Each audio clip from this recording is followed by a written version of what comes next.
Ya, terjebak dengan sideways dengan pola pergerakan yang relatif tipis 1806 sampai kurang lebih teritori 1814.80. Kalau Anda perhatikan secara seksama, informasi yang kami berikan kemarin adalah melakukan buy di zona support, lalu kemudian menyarankan Anda untuk menurunkan target pertama di bawah 1815. Dari awalnya 1815 menjadi kisaran 1814. Dan kalau itu yang Anda lakukan, maka sebetulnya TP pertama sudah disentuh di 1814.00 karena rebound sempat terjadi sampai 1814.80 di pertengahan malam. Nah, terkait dengan berita, ternyata victory order sama sekali tidak memberikan ekspektasi yang terlalu berlebih, bahkan juga pergerakannya cenderung terbatas. Nah, berarti yang harus kita nantikan adalah skenario yang kita sempat kupas di hari Senin, apakah itu akan tetap terjadi atau memang potentially gagal. Kalau misalkan kita lihat dari pola pergerakannya, saya bisa saja mengasumsikan areal candlestick di hari Senin itu mirip dengan areal candlestick yang ada di hari Selasa, walaupun dengan real body atau volume yang relatif lebih besar. Nah, tapi kali ini kalau misalkan Anda lihat secara perspektif fundamental, maka data ekonomi nanti malam, ADP Employment Change, lalu kemudian juga terkait dengan ISM Service PMI, itu akan menjadi trigger bagi bullish ataupun bearish. Ya, karena memang keadaannya adalah tetap bergerak di dalam zona yang sama, maka kami belum menyimpulkan bahwa bullish atau bearish lah yang dominan atau menjadi pemenangnya. Kita akan lihat nanti malam. Kalau misalkan malam ini ternyata terjadi kenaikan, maka kemungkinan potensi untuk skenario yang kita inginkan itu bisa terlaksana. Tapi kalau tidak, maka area support berikutnya dan juga support di bawahnya itu kemungkinan akan kembali dilirik menjadi zona good demand. Tapi tentunya semuanya tergantung dari rilis data yang terjadi. ADP Employment Change kemungkinan diperkirakan naik di angka 695K. Tapi kalau misalkan kita lihat, ini adalah perspektif yang kecenderungannya relatif tipis dari periode sebelumnya di angka 692K. Artinya ada keraguan di sana yang kemungkinan menunjukkan bahwa perbaikan ataupun pembukaan lapangan kerja itu relatif tipis atau relatif kecil. Nah, tapi yang jelas kalau ternyata nanti malam rilisnya ternyata di atas atau jauh melebihi ekspektasi, of course inilah peluang untuk dolar kembali mengalami rally atau kenaikan, lalu kemudian emas tentunya akan terprosok sampai di bawah 1800 kembali. Tapi kalau ternyata dia dirilisnya biasa saja atau katakanlah mendekati areal ekspektasi 693, 695 atau mungkin hanya sekedar 700K, maka kemungkinan itu hanya direspons sesaat dan nantinya emas masih bisa mengalami kenaikan. Dan ingat, pemuncaknya tetap penentuan di non-farm payroll untuk dibawa kepada pertemuan Jackson Hole Symposium. Kita lihat technical view untuk kali ini 4 Agustus 2021. Irfan untuk Agrodana.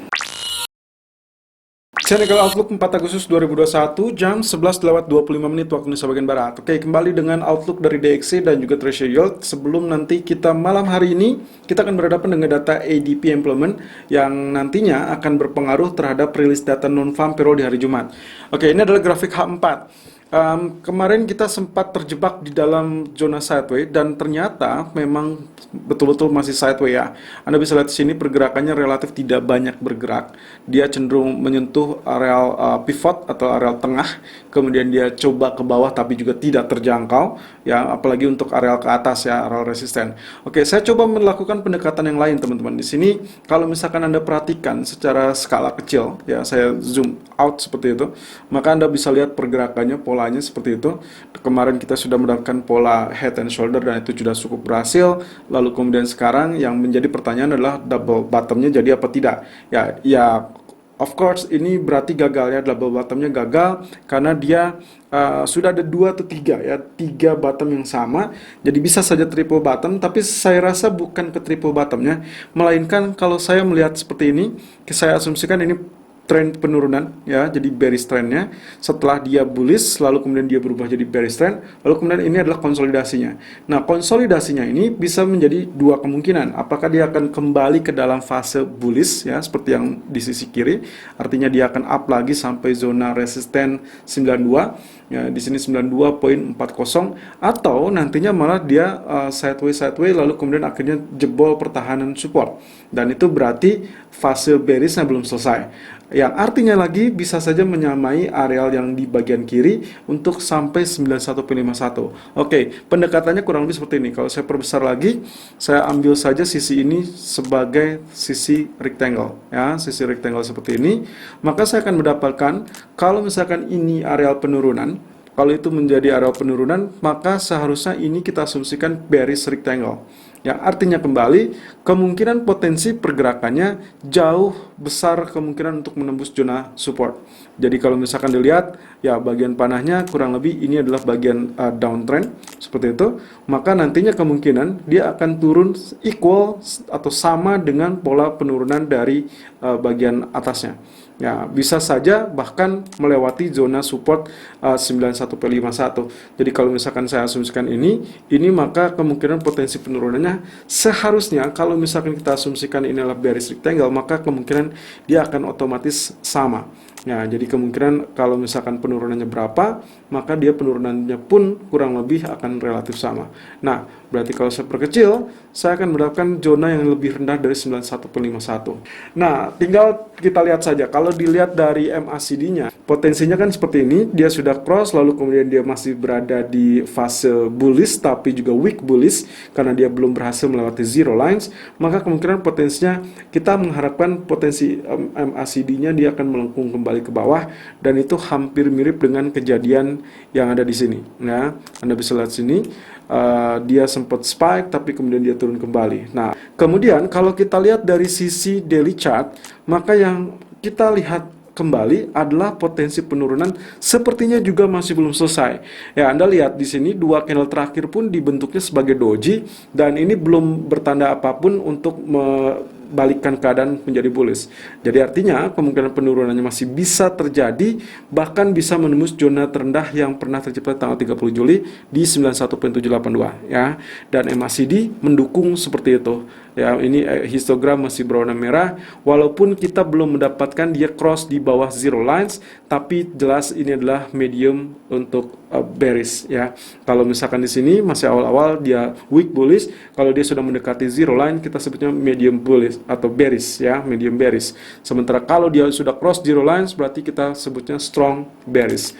Nah, di sisi lain di treasury yield-nya, saya justru mencurigai akan adanya pembalikan atau kenaikan. Kenapa? Karena kalau dilihat dari candlestick kemarin ditutup dengan doji candle, walaupun ini sebetulnya lebih ke arah spinning top, ya. Ya, betul sekali, spinning top. Spinning top ini berarti apa? Berarti 50-50 atau indecision candle, yang artinya kesempatan untuk bullish ataupun bearish agak relatif sama. Artinya bisa saja dia up, bisa saja dia down kembali, bahkan menembus zona bottom. Ya, jadi ini kemarin kita sudah sebutkan, walaupun dia nantinya ada pantulan, ada dua kemungkinannya. Apakah dia double bottom, ya, double bottom berarti dia up, ini adalah neckline-nya, atau dia hanya sekedar pullback, ya, kurang lebih sampai setengahnya seperti itu. Berarti inilah inverse round bottom, atau kita sebutnya inverse cup and handle. Artinya cup-nya sudah terbentuk, lalu kemudian dia bikin retrace ke atas atau pullback kita sebutnya. Berarti ini kita sebutnya kalau misalkan dia halfway atau half dari areal bottom atau areal round ini, maka kemungkinan potensinya kita sebut ini bagian handle-nya. Nah, terakhir kalau kita lihat dari sisi H4-nya, justru kecenderungannya juga relatif sama atau hampir mirip dengan apa yang terjadi di US dollar. Artinya begini, kalau Anda perhatikan di bagian bottom yang cenderung tertahan, ya, pola penurunannya sudah sesuai, kita tinggal tarik saja areal garis trendline. Ya, saya tarik kurang lebih dari sisi ini. Ini adalah tanggal 27 Juni. Kemudian saya extend sampai titik yang keduanya di sini. Nah, saya akan mendapatkan extendnya seperti itu. Artinya, nantinya kalau misalkan pun kita asumsikan dia mengalami kenaikan, maka yang mungkin terjadi atau yang berpotensi terjadi adalah dia akan seperti ini, ya. Kemudian nantinya kita harapkan dia terjadi rejection. Technical view Gold 4 Agustus 2021 jam 11.33 waktu Indonesia bagian Barat. High 1814.60 dan low 1808.70. Running price berada di 1812.60. Artinya dia merangkak untuk mengalami kenaikan. Ada satu hal yang cukup menarik di sini. Skenario atau what to expect from gold untuk minggu ini yang pernah kami share di hari Senin malam, kemudian juga kemarin sempat kita kupas kembali, dan harapannya adalah hari Selasa berhasil ditutup dengan bullish. Tapi apa yang terjadi? Ternyata dia ditutup dengan candle seperti ini, teman-teman. Ya, saya perbesar supaya terlihat. Nah, candlenya ditutup seperti ini. Apakah ini tergolong gagal apa tidak? Oke, kita coba lihat ya. Kemarin dengan alasan ada doji candle di hari Senin, which is berarti sesuai dengan ekspektasi kita di hari Senin, karena memang mengharapkan doji yang seharusnya akan ditemani dengan bullish gitu kan. Nah, ternyata dia ditemani dengan kondisi seperti ini. Walaupun real bodinya berwarna hitam atau kita sebut bearish candle, tapi Anda perhatikan tail ke atas dengan tail ke bawah jauh lebih panjang tail ke bawah. Ini artinya apa? Ini artinya hampir mirip dengan apa yang terjadi sebelumnya. Walaupun kalau kita katakan hammer, sebetulnya hammer yang ini jauh lebih kentara daripada yang ini. Nah, tapi kalau misalkan kita asumsikan ini adalah doji candle, maka sebetulnya ini bisa kita abaikan. Jadi di hari Senin kalau kita abaikan, maka kita akan mendapatkan dojinya yang adalah ini. Yang itu artinya kembali bahwasanya potensi ataupun peluang skenario yang kita harapkan terhadap emas di minggu ini belum selesai atau belum gagal. Artinya, berarti kita masih bisa mengharapkan hari ini akan terjadi penentuan, dia akan kembali rebound ataupun kenaikan. Yang juga berarti menandai kemungkinan kalau hari ini berhasil ditutup bullish, maka konversi untuk candle ataupun pola candle 3 candle yang kita sebut Morningstar itu masih bisa terwujud. Nah, dengan catatan pula MA200 sekarang berada di 1819.50.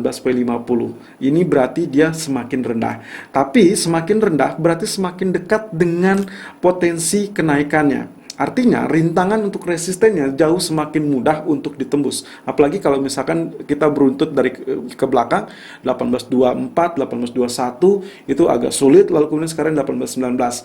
Kalau misalkan sebelumnya di 1824, 1829 sanggup dicapai, maka 1819 pun dengan sangat mudah untuk ditembus.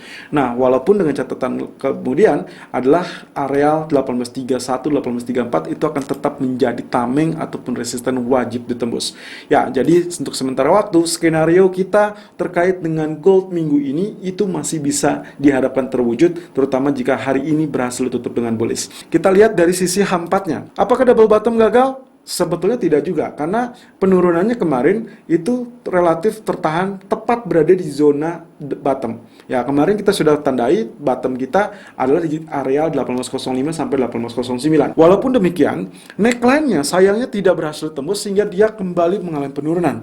Tapi kalau misalkan Anda perhatikan detail video kemarin, saya sempat menyarankan untuk Anda menurunkan target profit Anda untuk TP pertama dari 1815 menjadi 1814 something ya. Dan itu betul-betul terjadi, dia rebound sampai 1814.80 ya. Jadi kalau misalkan itu tercapai, ya mungkin relatif tercapai. Tapi kita asumsikan saja, kalau misalkan kita lihat apakah double bottom ini sudah gagal, ya kalau Anda lihat catatannya, sebetulnya yang namanya bottom itu bisa saja lebih rendah sedikit ya, atau mungkin lebih tinggi sedikit ya. Tapi singkatnya saja, kalau misalkan kita asumsikan ini agak sulit untuk menjadi double bottom, oke, yang harus kita perhatikan tetap zona 1814 area wajib tembus yang sampai saat ini juga tertahan di area yang sama. Berarti kalau kita mendapati ini tembus, Anda masih boleh pertahankan buy-nya, atau bahkan kalau misalkan Anda belum follow buy, berarti Anda bisa follow buy.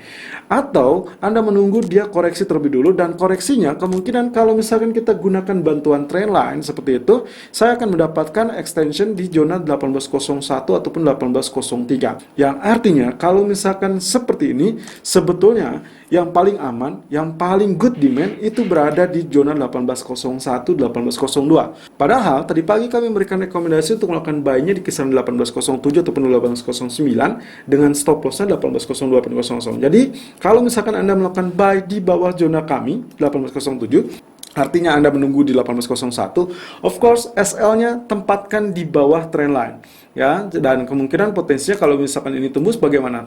Kalau ini tembus berarti dia akan ada peluang untuk kembali menguji atau retest areal 1790, 1793, yang mana areal tersebut sudah terbukti berkali-kali sebagai zona good demand.